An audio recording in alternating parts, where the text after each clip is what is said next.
Sistem operasi. Gambaran umum sistem operasi lanjutan. Heinindi Desi Safitra, 2007-60881, Teknik Elektronika, Pendidikan Teknik Informatika dan Komputer. Hasil-hasil utama. Sistem operasi merupakan salah satu software yang paling kompleks. Adapun 5 buah perolehan intelektual dalam pengembangan sistem operasi.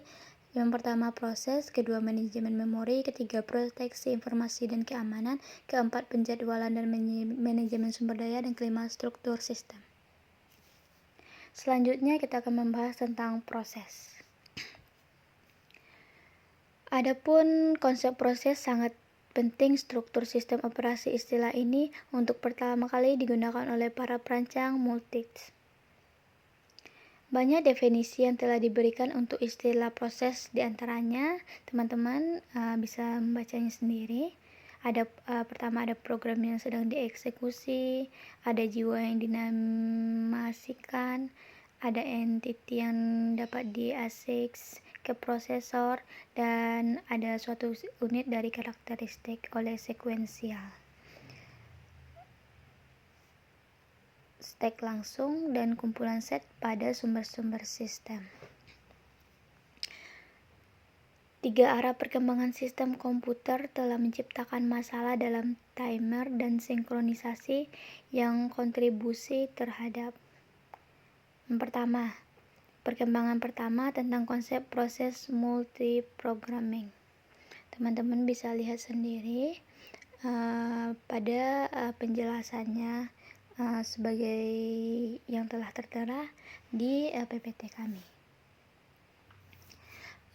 Adapun untuk yang kedua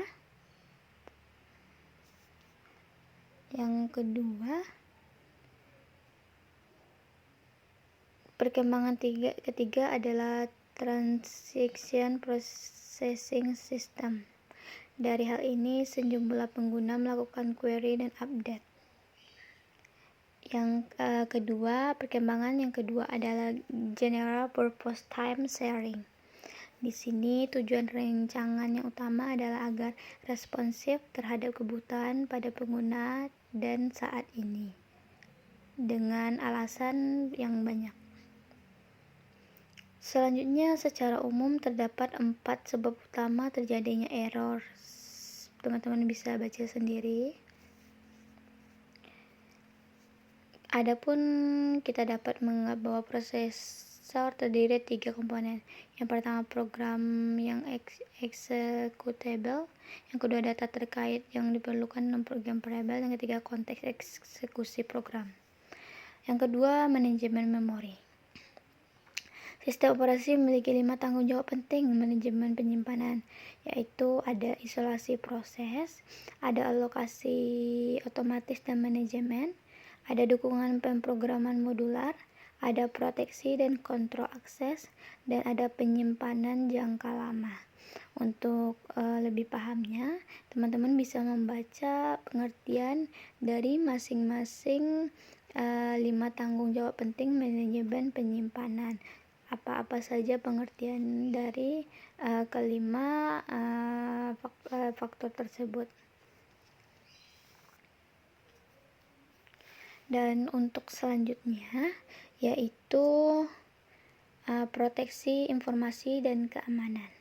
Dalam proteksi informasi dan keamanan ini, semakin meningkatnya pemakaian sistem time sharing dan jaringan kerja komputer telah menyebabkan peningkatan perhatian terhadap proteksi informasi. Untuk selanjutnya, keamanan dan proteksi yang berhubungan dengan sistem operasi dapat dikelompokkan menjadi 3 kategori sebagai berikut. Ada pengontrolan akses, ada pengontrolan aliran, dan ada sertifikasi. Selanjutnya, penjadwalan dan manajemen sumber daya. Adapun setiap kebijakan alokasi sumber daya dan penjadwalan memperhatikan 3 faktor berikut ini. Ada keadilan, responsivitas diferensiasi, dan efisiensi. Yang kelima ada struktur sistem. pada struktur sistem untuk mengatur kompleksitas sistem operasi dan mengatasi masalah. Secara umum, lapisannya lebih rendah berkaitan dengan skala waktu yang lebih pendek. Dari struktur sistem ini, kita bisa memperoleh bahwa untuk selanjutnya ada beberapa karakteristik sistem operasi modern.